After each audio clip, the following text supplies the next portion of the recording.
Hi കൂട്ടുകാരെ, പുതിയൊരു വീഡിയോയിലേക്ക് എല്ലാവർക്കും സ്വാഗതം. അങ്ങനെ ഗോപി തൻ്റെ മകന് വിവരങ്ങൾ അറിയാൻ ഡോക്ടറുടെ നമ്പർ ചോദിക്കാനിട്ട് ഈ സമയം പാറു പൊട്ടിക്കരയുന്നുണ്ട്. അതുപോലെ തന്നെ നിധിയും കരയുന്നുണ്ട്. പ്രണവ് വണ്ടി ഓടിച്ചുകൊണ്ടിരിക്കുകയാണ്. വസുന്ധര ബാക്കിൽ വേറൊരു വണ്ടിയിൽ വരുന്നു. അങ്ങനെ എല്ലാവരും കരച്ചിലാണ് കേട്ടോ. അങ്ങനെ ഈ ഡോക്ടറുടെ നമ്പർ സെൻഡാക്കുകയാണ്. പിന്നീട് ഗോപി വിളിച്ചു നോക്കുകയാണ്. അപ്പോൾ ഈ സമയം ഗോപിയോട് പറയാണ്, വളരെ സീരിയസ് ആണ്, പെട്ടെന്ന് ഒരു സർജറി പോലും വേണ്ടി വരും എന്ന് പറയുമ്പോൾ എല്ലാവരും അലമുറയിട്ട് കരയാണ് കേട്ടോ. ഇതിന് എന്ത് മറുപടി നൽകണമെന്നറിയാതെ ആകെ ടെൻഷൻ അടിക്കുകയാണ് കേട്ടോ. അങ്ങനെ എല്ലാവരും ഹോസ്പിറ്റലിൽ എത്തുമ്പോൾ ഗൗതമിനെ ഇങ്ങനെ സർജറി ചെയ്യാൻ വേണ്ടി ഇങ്ങനെ ഓപ്പറേഷൻ തിയേറ്ററിനുള്ളിലോട്ട് കയറ്റുന്ന സമയത്താണ് കേട്ടോ നിധി ഇവരെ കാണുന്നത്. പിന്നീട് നിധിയും വസുന്ധരയും ഒന്നിച്ചിറങ്ങുന്നു. അങ്ങനെ നിധി ഓടി വന്ന് ഗൗതമിനെ ഇങ്ങനെ കെട്ടിപ്പിടിക്കുകയാണ് കേട്ടോ. ഗൗതം സാർ ഒന്ന് കണ്ണ് തുറക്കൂ, എനിക്ക് പേടിയാവുന്നു. ഗൗതം സാർ കണ്ണ് തുറക്കൂ എന്ന് പറയുമ്പോൾ പാറു, എൻ്റെ മോനെ എന്തിനാ ഇങ്ങനെ ഈ അവസ്ഥയിലായത്, എൻ്റെ മോനെ എന്താ പറ്റിയത്, എൻ്റെ മോനെ എന്നോട് പറ, മോനെ കണ്ണ് തിറക്കി, നിൻ്റെ പാറുവാണ് എന്ന് പറഞ്ഞ് വിളിക്കുന്നു കേട്ടോ. അപ്പോൾ വസുന്ധരയ്ക്ക് ഇത് എൻ്റെ മോനെ എന്നുള്ള ആ പ്രയോഗം തീരെ ഇഷ്ടപ്പെടുന്നില്ല.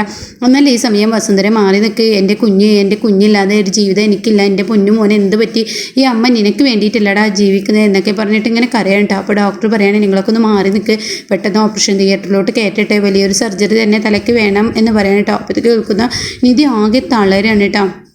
എന്നാൽ ഈ സമയം ഗൗതമിനെ അങ്ങ് സർജറി ചെയ്യാൻ വേണ്ടി ഓപ്പറേഷൻ തിയേറ്ററിലോട്ട് കയറ്റിയിട്ടോ. അപ്പോൾ ഈ സമയം പാറു ഇങ്ങനെ പൊട്ടിക്കരയാണ്, എൻ്റെ പൊന്നു മോനെ എന്താ പറ്റിയത്, എൻ്റെ മോനെ എന്താണ് ഉണ്ടായത്, ആരാണ് എൻ്റെ കുഞ്ഞിനെ ഈ അപായപ്പെടുത്തിയത്, എന്താണ് എൻ്റെ കുഞ്ഞിനെ പറ്റിയത്, അവനെന്നും വണ്ടിയിൽ വരുന്നതല്ലേ, അവൻ എന്ത് പറ്റി എന്നൊക്കെ ഇങ്ങനെ പറയുമ്പോൾ യാമിനി പറയാണ്, ഒരു പക്ഷേ നമ്മുടെ ഗൗതം മിനി ആരെങ്കിലും മനഃപൂർവ്വം അപകടപ്പെടുത്തിയെന്നാണെങ്കിലോ അത് ആ ഏരിയയിലൊന്നും വലിയ കുഴപ്പമില്ലാത്ത ആണല്ലോ എന്ന് പറയുമ്പോൾ വസുന്ധരയുടെ ഉള്ളിൽ പേടി വരാണ് കേട്ടോ.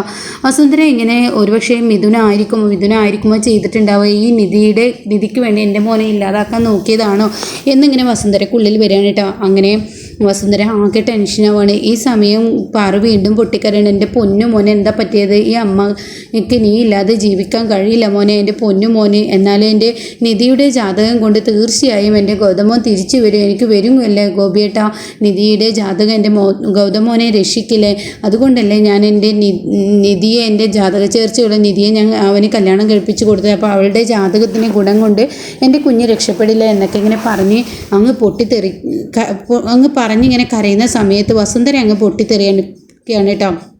നിങ്ങൾ കുറേ നേരമായി നിങ്ങളുടെ മകൻ എന്നിങ്ങനെ പറയുന്നത് എൻ്റെ മകൻ അപ്പോൾ ബാക്കിയുള്ളവർ ആര് എന്ന് ചോദിക്കുമ്പോൾ അവിടെ നിധിക്ക് അങ്ങ് ദേഷ്യം പിടിക്കാൻ കേട്ടോ. ഗൗതം സാർ ഹോസ്പിറ്റലിനുള്ളിലോട്ട് ഓപ്പറേഷൻ തിയേറ്ററിൽ കയറ്റാൻ വേണ്ടി പോയിരിക്കുകയാണ്. ആ സമയം നിങ്ങൾ ഇപ്പോൾ ഈ പറയുന്നത് എൻ്റെ മകനല്ലാതെ പിന്നെ ആരുടെ മകൻ എന്നാ പറയുന്നത് എന്നിങ്ങനെ ചോദിക്കാൻ കേട്ടോ. പാറു ആൻറ്റിയുടെ മകൻ തന്നെയല്ലേ ഗൗതം സാർ, പിന്നെ എന്തിനാ നിങ്ങൾ ഇങ്ങനെ പറയുന്നത് എന്ന് പറയുമ്പോൾ, ആണോ പാറു ആൻറ്റിയുടെ മകനാണോ എന്ന് അവൾ പറയട്ടെ, ഗോപിയേട്ടാ ആണോ എന്ന് പറഞ്ഞിട്ട് വസുന്ധര വഴക്കൂടാൻ നിൽക്കുമ്പോഴാണ് ഓപ്പറേഷൻ തിയേറ്ററിനുള്ളിൽ നിന്ന് സിസ്റ്റർ വരുന്നത് കേട്ടോ. ഓപ്പറേഷൻ ചെയ്യാൻ വേണ്ടി ആരാണ് വൈഫ്, അവർ ഒപ്പിട്ട് തരണം എന്ന് പറയാം കേട്ടോ. അപ്പോൾ ഇത് കേൾക്കുന്നു വസുന്ധരക്ക് അങ്ങ് ദേഷ്യം പിടിക്കണം, സ്വന്തം മകൻ്റെ ഈ ഒരു സമയത്ത് ഞാനല്ല ഒപ്പിട്ട് കൊടുക്കേണ്ടത്, ഇവള് എൻ്റെ മകൻ്റെ ഭാര്യയൊന്നുമല്ല എന്ന മനോഭാവത്തിൽ നിൽക്കണം കേട്ടോ. അപ്പോൾ ഈ സമയം വസുന്ധര പറയും, എന്തിന് വൈഫ് ഒപ്പിടണം, ഞാൻ ഒപ്പിട്ടാൽ പോരെ, ഞാൻ ഒപ്പിട്ട് തരാം എൻ്റെ മകൻ്റെ ഈ ഒരു ഇതിൽ എന്ന് പറഞ്ഞിട്ട് പേപ്പർ അങ്ങ് വാങ്ങാൻ ഒരുങ്ങുമ്പോഴേക്കും അവിടെ ഈ നഴ്സ് പറയാണ്, റൂള് പോലെ തന്നെ നടക്കണം, ഇവിടെ ഇപ്പോൾ വൈഫാണ് ഒപ്പിടേണ്ടത്, വൈഫ് ഒപ്പിട്ട് തരട്ടെ എന്ന് പറയാം കേട്ടോ.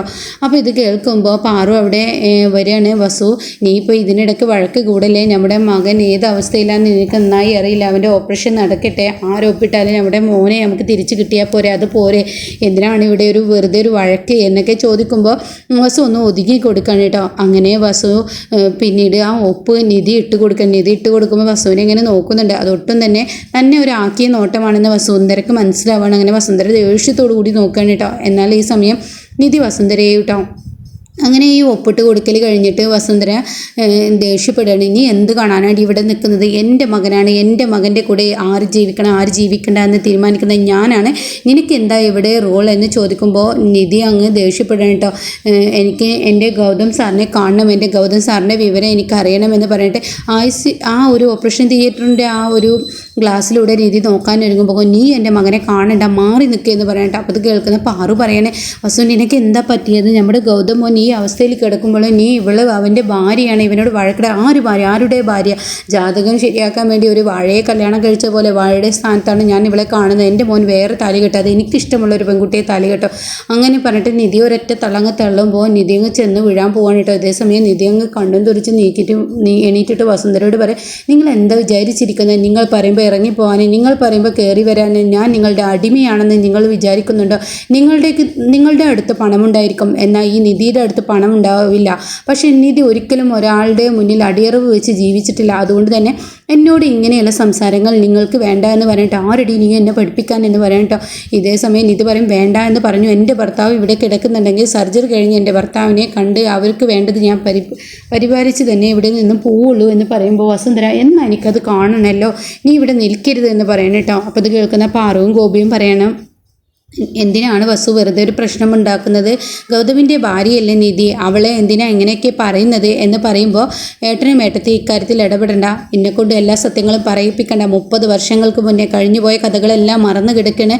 ഞാനൊന്ന് ഒതുങ്ങി തന്നപ്പോൾ നിങ്ങളുടേതായ ഒരു ഇത് എടുക്കാൻ നോക്കുകയാണോ എന്ന് പറയുമ്പോൾ ഗൗതമിനെ കുറിച്ച് ആ രഹസ്യം പുറത്തു വരികയെന്ന് കാണണം കേട്ടോ. കാരണം വസുന്ധര അത്രയും കലിതുള്ളി സംസാരിക്കുന്നു. അതുകൊണ്ട് തന്നെ ആ രഹസ്യങ്ങൾ പുറത്തു വന്നു കഴിഞ്ഞാൽ ഏറ്റവും കൂടുതൽ ബാധിക്കുന്നത് അത് ഗൗതമിനെ ആയിരിക്കും. ഗൗതമിന് എന്തായാലും അത് താങ്ങാൻ കഴിയില്ല. അതുപോലെ തന്നെ നിധിക്കും താങ്ങാൻ കഴിയില്ല. ഈ സമയം ഗോപി പാറു നീ ഒന്ന് അടങ്ങി എന്ന് പറയട്ടോ.